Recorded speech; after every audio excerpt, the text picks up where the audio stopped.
Welcome to Late and Live, UTV's brand new late night discussion series. I'm Suzanne Cowie and I'm joined tonight by a very lively studio audience.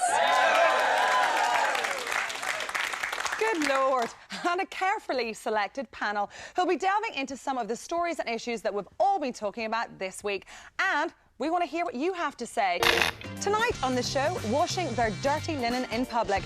It can only be McCartney versus McCartney and Madonna and Child. Why all the fuss about the Material Girls' Malawian baby? This is the souk, and a souk means market. Now here in the Medina, that means the covered part. And in it you can buy everything from ceramics to kaftans to jewellery to my favourite, handbags. Long week!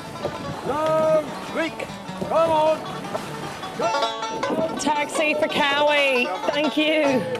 It just felt like I was in military school. Harder, number one, Blondie, keep pushing. And I was like, I am pushing. Next week, the European Court of Human Rights will hear a final appeal by British woman Natalie Evans.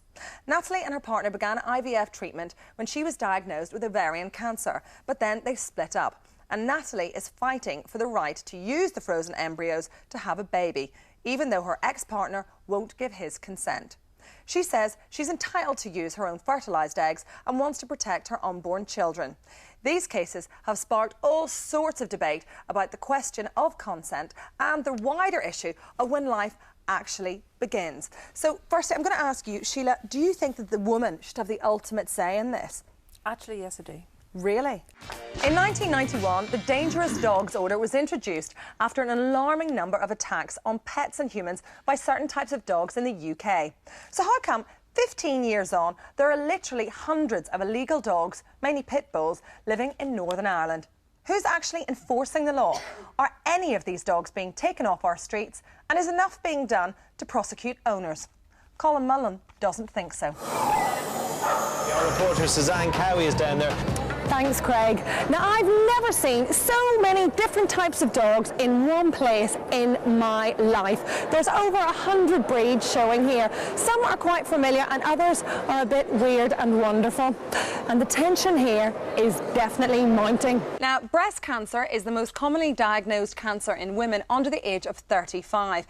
And the stories of Karen Keating, Kylie Minogue and Sheryl Crow have helped increase breast awareness in recent years. Early diagnosis and advances in medical treatment here mean that survival rates in Northern Ireland are among the best in the UK. So first of all, I'm going to speak to Vicky Pearson here. You were diagnosed with breast cancer last September when you were only 31. Can you tell me about what happened? Yes, certainly. And next to me here is Sarah Marshall. Now, Sarah, you're 30 years old and you're going through breast cancer for the second time. What age were you when you were first diagnosed? 25. Gosh, that's young. You two met. I mean, you both had treatment at the Ulster Hospital, which you had first-rate treatment there, which you're very happy with. But you guys met there. What kind of emotional support and counselling did you get, Vicky? I read in the production notes something about you having Justin Timberlake pictures up in your trailer. Is that a rumour, or is there a closet teenager in there? I have a little sicko fandom going on with the JT. I'm powerless over Justin Timberlake. My life has become unmanageable. Now, tens of thousands of people took to the streets of Baghdad last Sunday to celebrate the news that following his trial, former Iraqi President Saddam Hussein had been sentenced to death by hanging for crimes against humanity. It sparked reaction from every corner of the globe. But Gilly, I wanted to ask you, Britain opposes the death penalty. So while, you know, America and Bush welcomed it, surely we can't condone his execution? Well, personally, Britain, well, I have no problem with the death penalty. I would hang quite a few people, to be honest with you. Well, we do have an Iraqi gentleman in the audience. He is Dr. Raid. Ultimately, what will his hanging do for the people of Iraq? It's not going to do anything whatsoever on the ground. And I'm joined by Huda, who you converted to Islam 5 years ago. Firstly, can I ask you what veil you're wearing today? Yeah, this would be known as a niqab. Muslim scholars say that in the sacred text there is no part of it that actually says a woman has to wear veils. I mean, is this just your personal interpretation? Yeah, it is down to a woman's own personal interpretation. At the end of a long, hard day, what better way to relax than in your own heated swimming pool that just happens to overlook the ocean? So what are they looking for? Because to me, Darius is a perfect specimen of a Great Dane. Well, it was obviously something else she was looking for today. Oh, Darius. Ever think you'll get a Best in Show? Oh, yes. Without a doubt, yes. I think Denby is my Best in Show today. Are you going to give Willie a quick lick here? Denby? Look at that puppy love. Are you fed up of the identical hits from the rigged and rubbish charts? Is your favourite record an album track, a B-side, or a top 20 flop? Then Slip Discs is the show for you. Now, hold the front page. Britney's getting divorced. Clear the TV schedules. I'm a Celebrity is back. Form an orderly queue, please. Yes, Heat magazine is in the shops. What is it with us and celebrities? Are we just curious? Or is celebrity watching some kind of national sport? Well, we sent Marcus, I think he likes celebs, Hunter Neal, out to ask you what you think.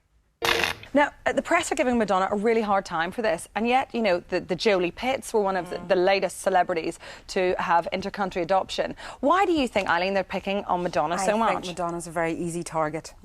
Who watches the reality shows here? If you're not buying the magazines, see, the hands are going up now. Anybody want to comment? Anybody out there who's, you know, obsessed by celebrities, interested in celebrities? Man in the pink shirt? No, I'm not interested at all. There is a fine line, though, between sort of saucy, tasteful and tacky where underwear is concerned. Have you learned that, Morris? Yes. Well, I've seen a whole new side of you. Do you want to run for president one day? I've heard this rumour you'd love to be president. These are presidential ears. You I grab the grab oh, that yes, ear. Oh, that's that, presidential right? ears. On that note, I have to rip this off as everyone's doing this side. What does that mean? I just ignore it. That means you're doing such a great job. Keep going, keep going. Yeah. Will wants to chat all day. Come on, lads. Do you want a bit of my oranges or what? They're all sweating a lot. You can put some down your shorts for later, you know, if you want. I've never had so many men around me in my life. I must do this more often. I like the boat. The boat likes me. Let it not be said that I am afraid of the water. I'm going in to meet the fish, and hopefully they're going to like me. Here we go. Is it cold?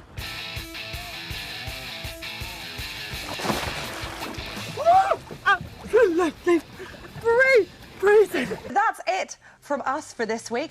Thanks very much indeed to my gorgeous audience. You've been lovely. Thanks indeed to all the panel. And thanks to you for watching.